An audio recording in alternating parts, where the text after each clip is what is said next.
La maternelle, où notre fille était scolarisée, a pris feu. Sans hésiter une seconde, mon mari Chris s'est précipité à l'intérieur, mais il est ressorti en tenant dans ses bras une petite fille inconnue. Papa de Tina, tu as pris le mauvais enfant? Ce n'est pas notre fille. Mais Chris s'est simplement agrippé à la fillette, les yeux remplis de larmes. À cet instant, un souvenir de son premier amour a traversé mon esprit. Finalement, les pompiers ont réussi à sauver notre fille. Mais son corps était déjà carbonisé, et elle ne respirait plus. La salle résonnait de sanglots, une photo de ma fille trônant au centre. Quel gâchis! Elle n'avait que 5 ans. Je savais que tout le monde m'observait, curieux de voir comment, en tant que mère, je faisais face à la perte insupportable de ma fille. J'ai entendu dire qu'elle était brûlée au point d'être méconnaissable. Comme ça a dû être douloureux pour elle, murmurait-il.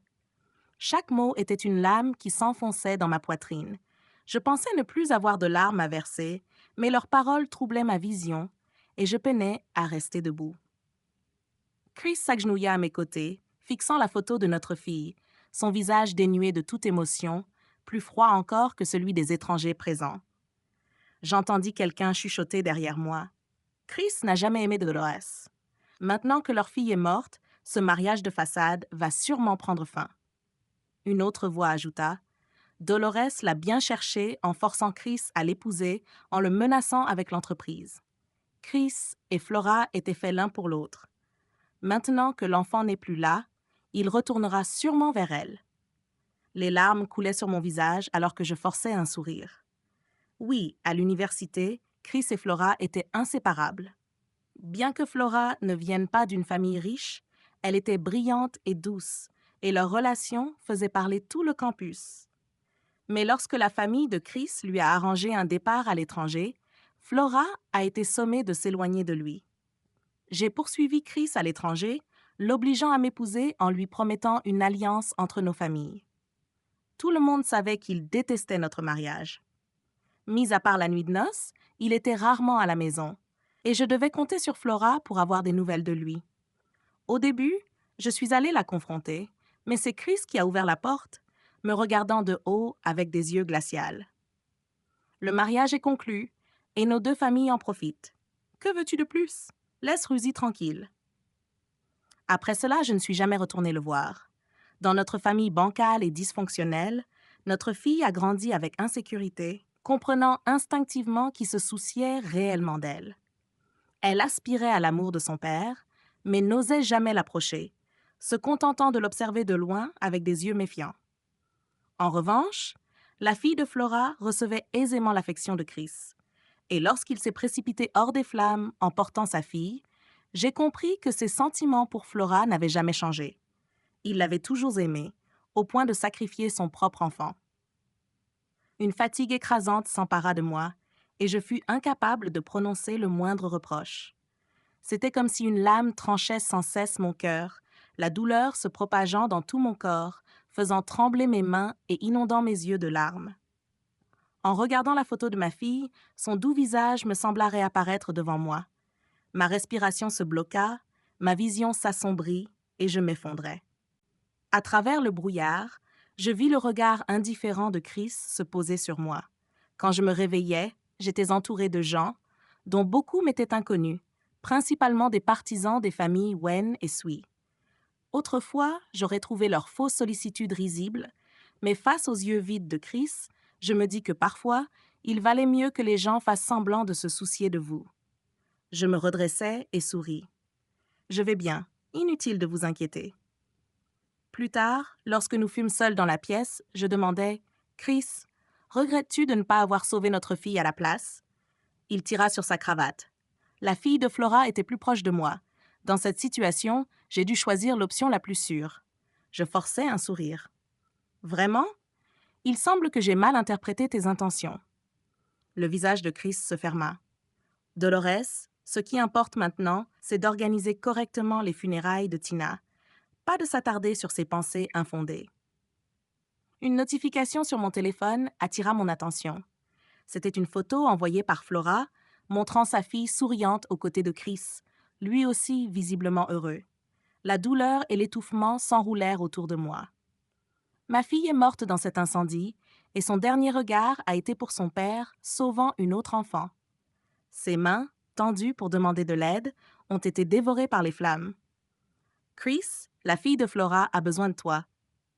Tu n'as pas besoin de perdre ton temps ici avec moi. Chris fronça les sourcils. Dolores, je t'ai déjà dit plusieurs fois de ne pas mêler Ruzy à nos problèmes. Je remontais la couverture sur moi et me tournais sur le côté. S'il te plaît, pars. Je veux me reposer. Après les funérailles de Tina, l'ami de Chris, Matteo, vint me voir. Il ne m'avait jamais apprécié et m'évitait autant que possible. Mais Tina, elle, l'aimait bien et il était plus patient avec elle que Chris ne l'avait jamais été. S'il était là aujourd'hui, c'était sans doute pour me reprocher quelque chose. Si tu as quelque chose à dire, dis-le. Si tu es venu pour me blâmer, je ne veux pas l'entendre. Les yeux de Matteo vacillèrent. Je ne suis pas là pour t'enfoncer. Tina était innocente. Je ne t'aime pas assez pour te souhaiter une telle douleur. Je détournai le regard vers la fenêtre. Depuis la mort de Tina, entendre le nom de Chris me donnait l'impression d'étouffer, de devenir impuissante. Mon ancienne obstination pour cet homme me paraissait désormais ridicule, chaque souvenir me renvoyant une moquerie cruelle. « Je voulais juste voir comment va la mère de Tina », dit Matteo doucement. Je levai les yeux vers lui et il ajouta « Et aussi ?» en tant qu'ami inquiet de Chris. Je laissai échapper un rire amer. Depuis ce jour, je n'avais pas revu Chris, et voilà que son ami venait exprimer son inquiétude à sa place. « Ce n'est pas la peine. Nous allons divorcer. » Quel intérêt y a-t-il à s'accrocher à un tel mariage? J'avais cru qu'avoir un enfant ferait en sorte que Chris se concentre sur notre famille, mais ma fille n'avait jamais connu l'amour d'un père comme les autres enfants. Maintenant que Tina est partie, la douleur de sa perte m'a ouvert les yeux sur l'absurdité de ce mariage. Un mariage qui aurait dû être fondé sur l'amour a perdu sa seule lumière, ne laissant derrière lui qu'une ruine froide et en décomposition. L'expression de Matteo se figea. À ce moment-là, la porte s'ouvrit et Chris entra. Son visage habituellement froid laissait transparaître une rare émotion. « Tu veux divorcer? Qui t'a donné le droit de prendre cette décision? » Matteo et Chris échangèrent un regard avant que Chris ne se tourne de nouveau vers moi. « Si tu divorces, que deviendra l'alliance entre nos familles? N'est-ce pas ce que tu voulais? » Il répondit à son téléphone, baissant la voix. « Attends, je dois récupérer un document. Fais visiter Matty, je viendrai te chercher plus tard. » Son regard indifférent ne me quitta pas. Matty, la fille de Flora, s'appelle Madeleine. Je forçai un sourire alors que Chris récupérait son document et quittait la pièce. Arrête de dire des choses sans y avoir réfléchi. La mort de Tina m'a tout fait comprendre, Chris. Toutes ces années, je me suis trompée. Complètement trompée. À partir de maintenant, je ne m'accrocherai plus à ça. Après le départ de Matteo, il me tendit une carte de visite. Je te conseille de consulter un médecin. Ton état actuel est préoccupant. Ne néglige pas les problèmes de santé mentale. C'est un ami à moi, un médecin réputé. Si tu as besoin de quoi que ce soit, appelle-le ou appelle-moi. Je veux juste t'aider pour Tina. Ne réfléchis pas trop. J'acquiesçai et pris la carte. J'avais étudié la biologie avec une spécialisation en psychologie à l'université, alors j'étais parfaitement consciente de mes propres troubles. Je comprends, merci. Mais je ne pouvais pas me sauver moi-même. Même essayer était une douleur insupportable. Ma dépression et mon anxiété s'étaient aggravées depuis que j'étais avec Chris. Une femme qui met toute son énergie dans sa famille tire d'elle à la fois sa plus grande joie et sa plus grande souffrance. La joie que m'apportait ma fille me permettait de tenir, de fermer les yeux sur le sentiment de négligence et les critiques. Elle sautait souvent dans mes bras en suppliant « Maman, je ne veux pas aller à l'école ». Ou elle me serrait de ses petits bras en souriant « Maman, tu m'as tellement manqué ». Mais maintenant qu'elle était partie, il ne me restait qu'un cœur couvert de poussière, vidé de tout espoir. Après cela, ma meilleure amie passa souvent du temps à mes côtés. « Allez, arrête de regarder ton téléphone et parle-moi un peu, d'accord ?» Mon amie Alina me prit le bras et me l'enleva des mains, le cachant. Je souris faiblement. Je voulais juste regarder les photos de Tina. Le sourire d'Alina se figea un instant avant qu'elle ne me serre dans ses bras. « Dolly, Tina ne voudrait pas te voir comme ça. La vie finira par s'améliorer. ne la rend pas triste. Après son départ, je repris mon téléphone, sachant que j'allais sûrement tomber sur des nouvelles que je ne devrais pas voir. Probablement encore un de ces scandales impliquant les riches, exposant la mort d'une héritière et alimentant les commentaires cruels des internautes. Alors que je parcourais les photos de ma fille, un titre dans la rubrique Divertissement attira mon attention. Mort de l'héritière. Quand l'héritier retrouve son premier amour. Mort de l'héritière. Quand l'héritier trouve un nouvel amour.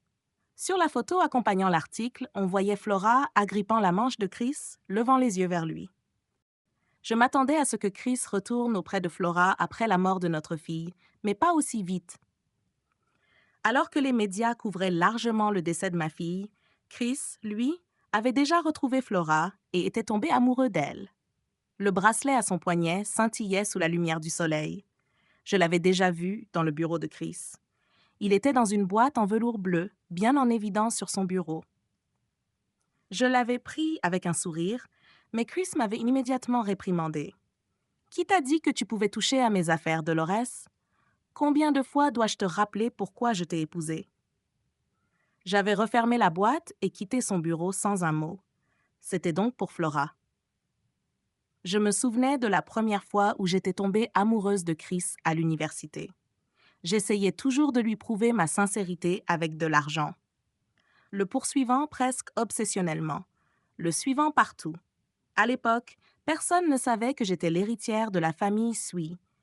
Tout le monde me voyait juste comme une autre prétendante riche tournant autour de Chris.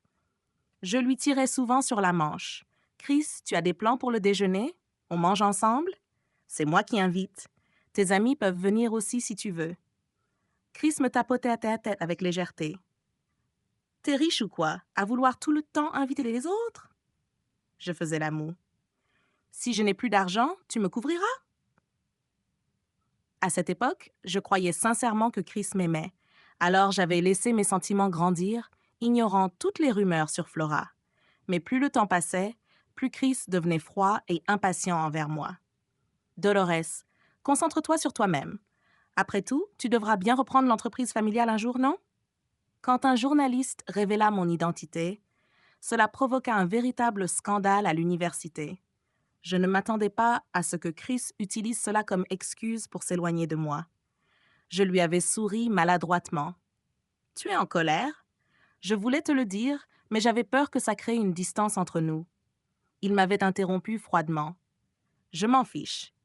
Ce que je veux dire, c'est que tu devrais arrêter de me suivre partout. » Alors que je m'apprêtais à le rattraper, Flora avait passé son bras autour du sien. Elle s'accrochait à Chris naturellement. Avec son excellence académique, sa beauté et son tempérament doux, ils formaient un couple parfait. Tu vois, je te l'ai dit, Flora est la bonne pour lui. Dolores est bien trop autoritaire pour Chris. Oui, Flora et Chris se connaissent depuis longtemps, non? Ils vont tellement bien ensemble. Dolores est trop fière. Elle ne convient pas à quelqu'un comme Chris. J'avais vraiment cru que c'était ma famille qui le faisait se sentir sous pression. J'avais cherché 1000 façons de lui expliquer, tenté de lui plaire à l'infini, mais il était resté froid et distant. Jusqu'à ce que, juste avant la remise des diplômes, je le croise à une vente aux enchères de notre cercle social et réalise qu'il est en réalité très riche. Mais je n'avais pas abandonné. Quand j'avais appris qu'il partirait étudier au Mexique et serait séparé de Flora, j'avais naturellement redoublé d'efforts pour le poursuivre. Je pensais que ma sincérité finirait par le toucher ou qu'avec le temps, il finirait par m'aimer. Finalement, je l'avais forcé au mariage en usant des avantages familiaux. Maintenant, je devais comprendre. Ce n'est pas parce qu'on persiste que certaines choses finissent par se réaliser. La mort de ma fille m'avait réveillée. J'ai pris le téléphone et j'ai composé le numéro de l'avocat White. « Rédigez un accord de divorce, s'il vous plaît. » J'ai quitté la maison des Wen, emportant avec moi toutes les affaires de ma fille. Alors que j'étais sur le point de partir, je suis tombée sur Chris. Il tenait des documents et, furieux, il m'a attrapé la main avant de refermer violemment la porte. Il a desserré sa cravate avec force et m'a regardé de haut avec un regard autoritaire. Il a jeté les documents sur la table. « C'est quoi ça? » Un divorce, ai-je répondu en tenant ma valise, le regardant avec un sourire léger, mais sans expression. Oui, divorçons, Chris. Toutes ces années, je t'ai fait du tort en te gardant lié à moi à cause de ce qui s'est passé autrefois. Mais j'ai aussi été punie. J'ai perdu ma fille. Chris a serré la mâchoire et a parlé d'un ton glacial. C'est encore une de tes manigances, Dolores? Tu essaies de me faire changer d'avis en battant en retraite? En évoquant le passé, Chris a serré le poing. Tu crois qu'un simple pardon efface ce qui s'est passé? Je ne veux pas en parler. De toute façon, je ne veux pas entendre ça. Je refuse de divorcer. Et tu dois te calmer. Arrête de m'apporter ces accords ridicules. Les larmes ont commencé à couler de mes yeux, grosses et lourdes. Moi-même, j'étais surprise, ne sachant pas d'où venait cette émotion soudaine. J'ai réprimé la sensation étouffante dans ma poitrine.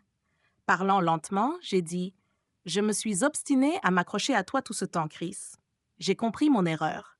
Je te laisse partir pour que tu sois avec Flora. Je prendrai toute la faute sur moi pour que plus rien ne se mette en travers de ton chemin. Ça te convient? » Chris m'a fixé longuement. Après un long silence, il a esquissé un sourire. « Dolores, je vais te poser une dernière question. Tu veux vraiment divorcer? » J'ai hoché la tête sans hésiter. « Très bien. Divorce alors.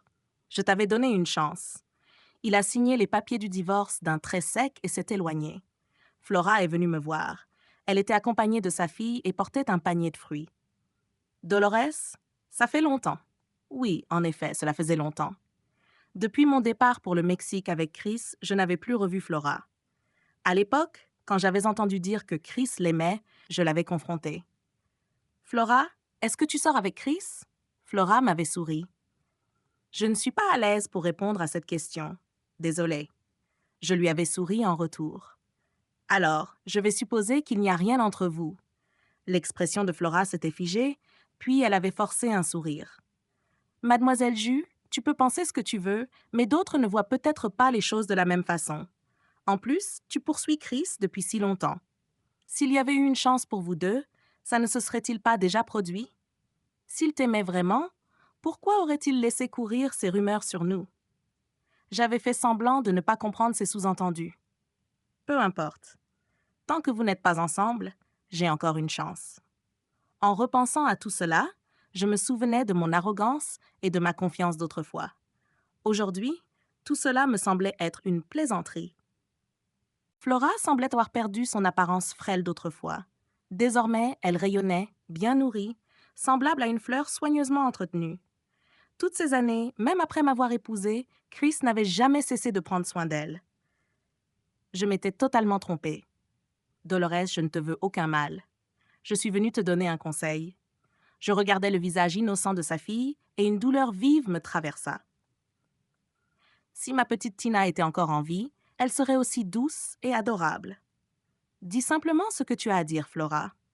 Flora remit une mèche de cheveux derrière son oreille. Je sais que perdre ton enfant est une douleur immense, mais Chris souffre aussi. Tu l'as gardé à tes côtés pendant tant d'années. Il est temps de le laisser partir.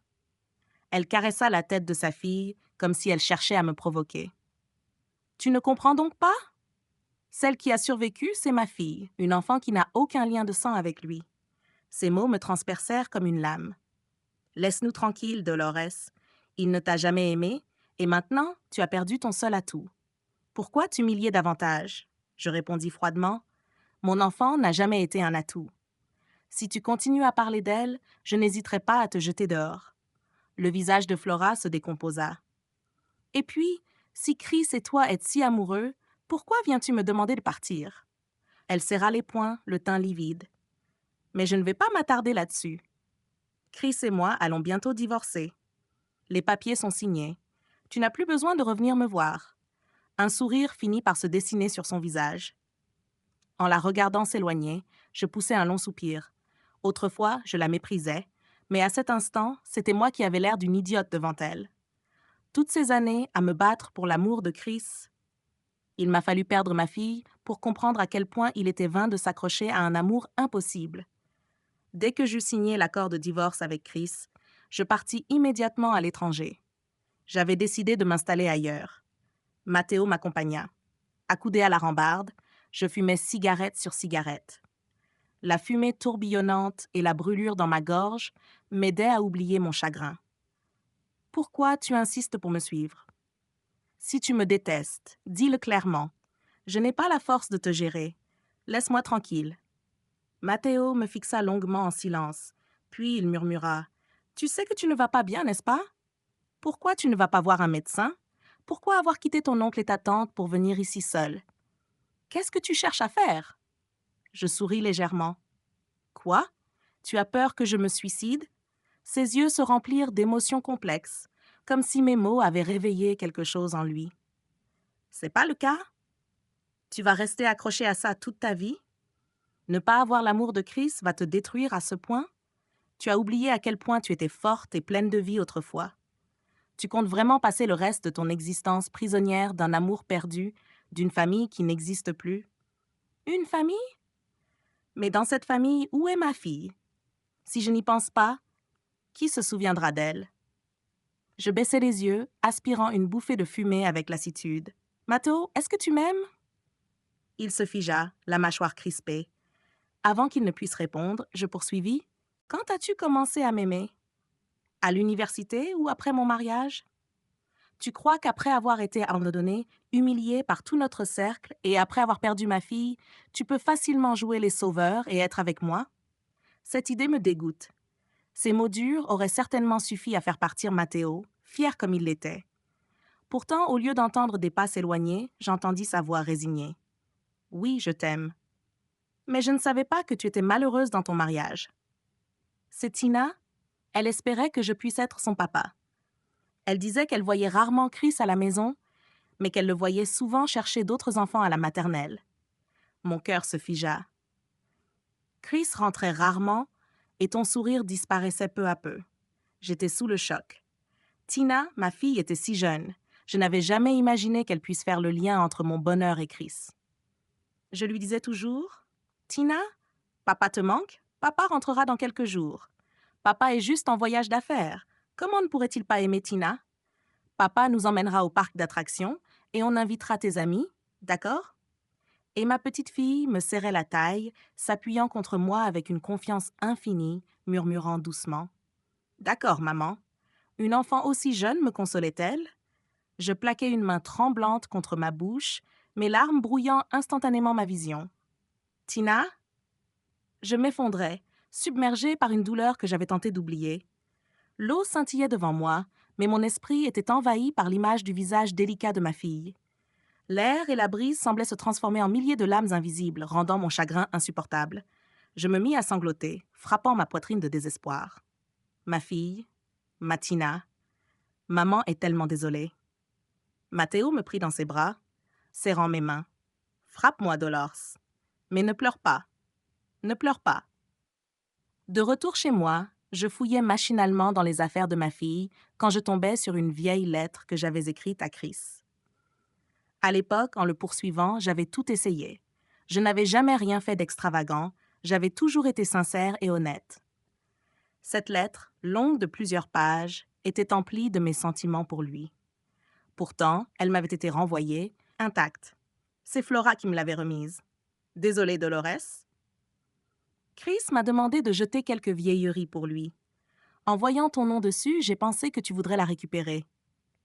Fière comme j'étais, je ne supportais pas son regard moqueur. J'avais saisi l'enveloppe et l'avais jetée à la poubelle. Inutile. S'il n'en veut pas, il n'a qu'à la jeter. Mais après son départ, j'avais pleuré seule pendant des heures. Avant de finalement récupérer la lettre du fond de la corbeille. Je l'avais conservée toutes ces années sans jamais l'ouvrir. Peut-être que repenser à mes erreurs passées était une façon de me réveiller. Cette fois, je l'ouvris et la lus jusqu'au bout. Ma dernière phrase me fit sourire amèrement. « Alors, Chris, puis-je rester à tes côtés? » Je m'apprêtais à la jeter à nouveau quand je remarquai une écriture familière au dos de la dernière page. C'était celle de Chris. « Dolores, je ne t'aimerai jamais, ne te fais pas de mal. Il n'y a pas besoin de perdre ton temps avec moi. Si j'avais vu ça à l'époque, aurais-je hésité une seule seconde? Cela aurait-il changé mon destin? Je décidai de ne pas y penser. Je sortis les vêtements et les jouets de ma fille, les plaçant près de moi, mais impossible de retrouver son précieux boîtier à musique. Il devait être resté chez les Wens. J'étais sur le point d'appeler Chris quand une notification WeChat s'afficha sur mon écran. Un message de Flora. Sur la photo, la fille de Flora était assise en face de Chris, un sourire aux lèvres. Dans ses mains, le boîtier à musique de Tina. Chris, lui, la regardait avec douceur, lui tapotant la tête affectueusement. Un nœud se forma dans ma gorge. Je composai immédiatement le numéro de Chris. Sa voix claire se fit entendre. « Je te l'ai déjà dit, Dolores, je ne peux que te mépriser. Si tu cherches à... Rends-moi le boîtier à musique de ma fille. » Un silence. Puis d'un ton indifférent. « Quel boîtier? Celui que tient la fille de Flora sur la photo. » Il marqua une pause avant de reprendre. « Ce n'est qu'un boîtier à musique. Tu as pris tant d'affaires de Tina. Ce n'est pas un jouet pour un autre enfant. Tu n'as pas le droit. » Il soupira. « Très bien. Si tu le veux, viens le chercher toi-même. » Sans hésiter, j'achetai un billet pour rentrer au pays dès le lendemain. Matteo insista pour m'accompagner, ce qui m'irrita profondément. « Matteo, tu m'aimes ?» demandai-je, venimeuse. « Quand as-tu commencé à m'aimer? À l'université ou après mon mariage? Tu crois que maintenant que j'ai été abandonnée, humiliée par notre cercle et que j'ai perdu ma fille, tu peux facilement jouer les sauveurs? » Le visage de Matteo se durcit. Une lueur étrange passa dans ses yeux.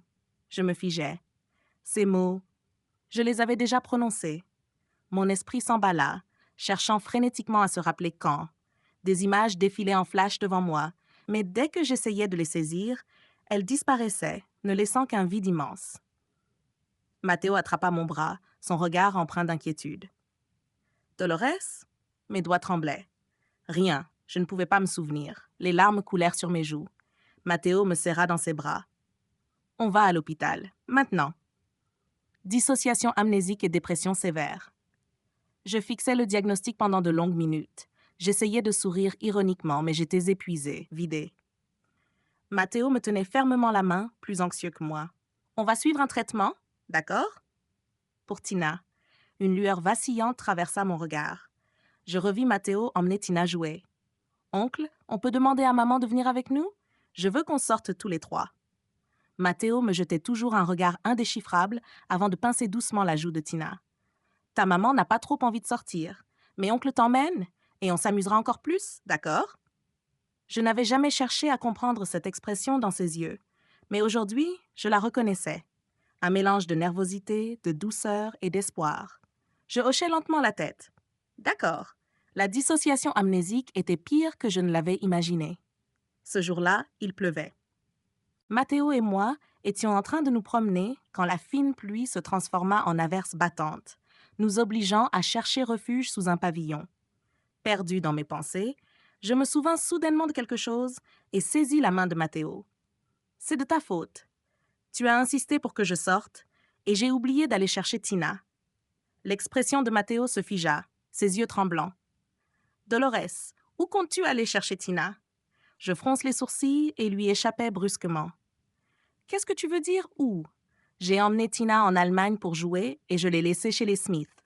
Tu te souviens pas? » Matteo serra fermement ma main.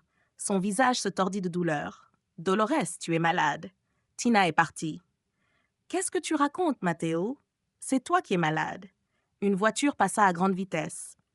Une petite fille aux cheveux noirs attira mon attention, figée au milieu de la route, paralysée par la peur. La voiture se rapprochait de plus en plus. Le visage de la fille se superposa à celui de Tina dans mon esprit. Mon cœur se serra et je me précipitai vers la fillette. « Tina ?» La voiture frôla mon bras, m'ouvrant une blessure sanglante à l'avant-bras. La petite hurla et se mit à pleurer, et je vis enfin son visage plus distinctement. Elle avait un visage asiatique, mais ce n'était pas Tina. La fillette fut rapidement emportée par ses parents. Matteo s'agenouilla près de moi, son costume trempé, ses cheveux dégoulinant d'eau. Il me prit fermement dans ses bras. « Dolly, Dolly !» Appuyée contre Matteo, je me sentis épuisée, ma main posée sur son bras. Je me souviens maintenant. « Tina ?» Tina est partie.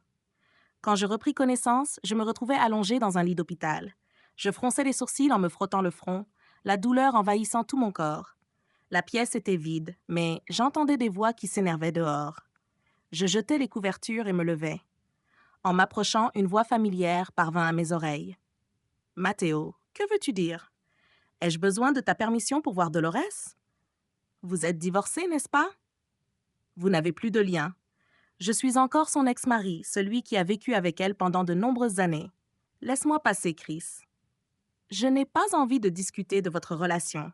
Je veux juste savoir pourquoi elle est à l'hôpital et comment elle va. Tu vas épouser Flora, non? Tu crois qu'elle a envie de te voir maintenant? Mes affaires avec quiconque ne te regardent pas, Matteo. Si tu insistes à me bloquer, je me demande combien de temps tu convoites Dolores. Un bruit fort résonna. Quelqu'un avait probablement été frappé. Je poussai doucement la porte et vis 2 hommes se battre. Ils s'immobilisèrent, se tournant vers moi simultanément, puis se lâchèrent maladroitement et redressèrent leurs vêtements. Je remarquai un bleu sur la lèvre de Matteo et tendis la main vers sa manche, fronçant les sourcils. « Tu t'es fait frapper ?» Matteo serra les lèvres et hocha la tête. L'homme en face, Chris, me fixait intensément. Je le regardais avec curiosité avant de demander à Matteo. « C'est qui, lui ?» Chris resta figé, son émotion soudainement dévorante. Il saisit ma main, presque en riant nerveusement. « Dolores, tu joues à un jeu avec Matteo pour me manipuler ?» Je retirai violemment ma main, fermant les lèvres sans dire un mot, me contentant de ressentir de l'agacement. Chris me lança un regard furieux, sa colère presque palpable. « Dis quelque chose. » Matteo se plaça devant moi, me protégeant, et parla d'une voix calme. « Tu sais pourquoi elle est à l'hôpital, Chris? » Chris se figea brusquement. Amnésie dissociative. Elle oublie les événements traumatiques. Chris, elle t'a oublié, mais elle se souvient de moi. Les pupilles de Chris se contractèrent et il me fixa intensément. Comment? Comment elle pourrait m'oublier? Je coupais leur conversation. Matteo, accompagne-moi à l'intérieur. Mon dos me fait un peu mal, probablement à cause du choc d'hier. Matteo acquiesça. Chris saisit mon bras. Dolores, je ne me marie pas avec Flora et je n'ai pas jeté les choses que tu as laissées chez moi. Je peux t'aider avec ton traitement de toute façon. J'ai moins de travail récemment. J'ai gardé la boîte à musique de notre fille, attendant que tu reviennes. Sans me retourner, je pénétrai dans la pièce. Désolée, je ne me souviens pas de toi maintenant. On en parlera quand je me souviendrai. Je savais que l'homme derrière moi n'était pas parti. Je sentais son regard sur moi comme une épine dans le dos, long et implacable. Je me souviens encore. Je levai les yeux vers Matteo. Ces mots que j'ai dits à Chris étaient juste une façade. Je ne voulais plus m'entendre avec lui. Matteo me caressa doucement les cheveux. Je sais. Je restai figée un moment avant de me rappeler de l'expression de Chris tout à l'heure. Après avoir appris ma maladie, il semblait vraiment inquiet. Quand nous nous sommes mariés, j'attendais toujours son retour à la maison chaque jour, mais il passait son temps avec Flora. Je faisais souvent semblant d'être malade pour le tromper et le faire revenir. Tout ce que j'avais, c'était « Dolores, tiens bon, si tu meurs à la maison, je ferai juste porter ton corps dehors. » Plus tard, même quand j'étais vraiment malade, je ne recevais aucun regard inquiet de sa part. Seule Tina saisissait ma main avec ses petits doigts, pressait sa joue douce contre la mienne, me appelant doucement maman. Les larmes coulèrent alors que je pensais à Tina. Tout ce que je ressentais est une douleur infinie. Quelle mère peut vivre en paix après avoir perdu sa fille? Moi, je ne peux pas, et je ne sais pas comment faire. Mon amnésie et ma dépression se sont un peu améliorées, mais je rêve souvent du jour où ma fille est partie. Elle hurlait à l'aide dans le feu, appelant désespérément son père, pour ne voir son corps brûler dans les flammes, pendant que son père emportait la fille de quelqu'un d'autre en sécurité. Tina adorait regarder des dessins animés. Les histoires éducatives dans ces films lui donnaient toujours envie de poser des questions. Un jour, elle m'a demandé « Maman, si je suis malade, est-ce que tu me protégeras ?» Je lui ai répondu « Notre Tina ne tombera jamais malade, mais si tu le fais, maman te protégera et prendra soin de toi. Et papa? Papa te protégera aussi, peu importe ce qui arrive. » Finalement, les scènes de mes rêves se transformaient et Tina riait en sautant dans mes bras. Mais dès que j'étendais la main, elle disparaissait soudainement. Je me réveillais en sursaut, haletante, les larmes coulant sur mon visage. « Tina, est-ce que tu m'en veux, maman? » « C'est de la faute de maman. Je suis désolée, ma chérie. Flora m'a appelée une douzaine de fois avant que je daigne décrocher. Qu'est-ce qu'il y a? » Sa voix était paniquée et accusatrice. « Chris a eu un accident de voiture. Je serrai fermement le téléphone. Et alors, qu'est-ce que ça a à voir avec moi? Tu veux que j'aille le voir? Flora prit une profonde inspiration. Dolores, je sais que tu lui en veux de n'avoir pas pu sauver ta fille, mais maintenant, il est au bord de la mort. Si tu as encore un peu de conscience, tu devrais revenir et le voir. Je ne l'ai pas frappé. Même si je l'avais fait, je n'aurais pas cette conscience. Mais il a fait une course après avoir appris ta maladie. Il s'est délibérément écrasé contre la montagne et il pourrait ne pas survivre. Un long silence s'installa au téléphone. Je pouvais entendre les sanglots de Flora de l'autre côté. Dolores, je n'aurais jamais dû me disputer avec toi. Chris ne m'a jamais aimé. Je fronçai les sourcils. Flora continua. Tu sais pourquoi j'ai pu tirer profit de la situation à l'université? Tu sais pourquoi, peu importe combien tu te battais, tu n'as jamais pu gagner l'amour de Chris? As-tu jamais réfléchi à ton identité, Dolores? Ta mère a été présidente de l'entreprise. Tu savais ça? Et la personne qui a concouru pour la même position et qui est morte la même année? C'était la mère de Chris, Deborah. Je serrai le téléphone encore plus fort. Qu'est-ce que tu veux dire? Tu sous-entends que ma mère a causé la mort de la mère de Chris à cause du poste? La voix de Flora était urgente.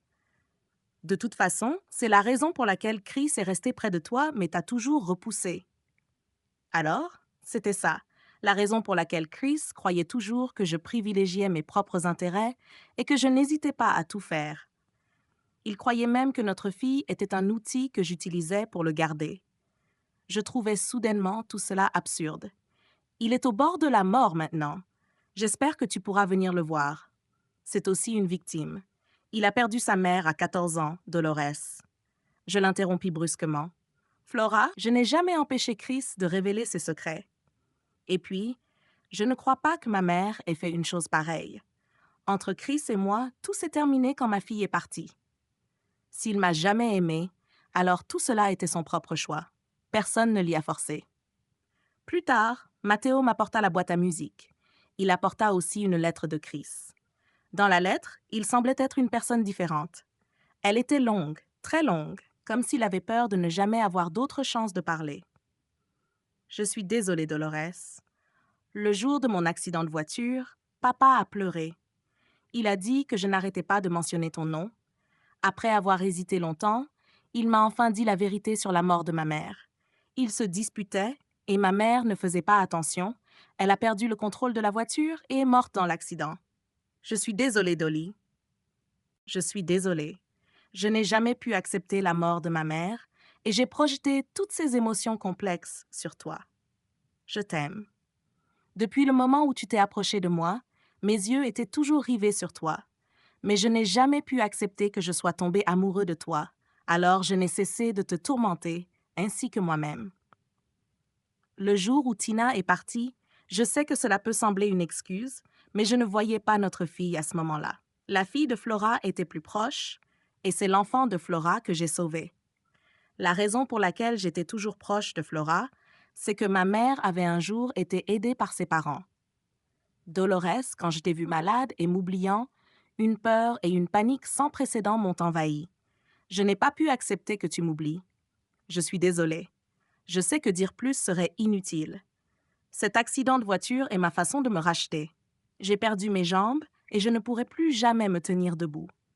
Est-ce que tu te retournerais une dernière fois par pitié pour moi? Je repliai la lettre et la mis dans la main de Matteo. Jette cette lettre. Il n'y a pas besoin de répondre. Entre Chris et moi, il y a peut-être eu de l'amour, mais maintenant, je ne veux plus m'attarder sur ces sentiments. Mon obsession est loin derrière moi. Le remords et la rédemption de Chris n'ont plus rien à voir avec moi. Je veux juste bien vivre. Pour ma Tina, je veux bien vivre. Je revis Chris 3 ans plus tard.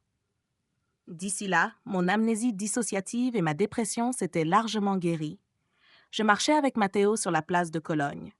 Matteo poussait un fauteuil roulant. Lorsque nos regards se croisèrent, Chris se figea, me fixant sans cligner des yeux. Je m'agrippais au bras de Matteo, le regardant en bas, sans aucune émotion.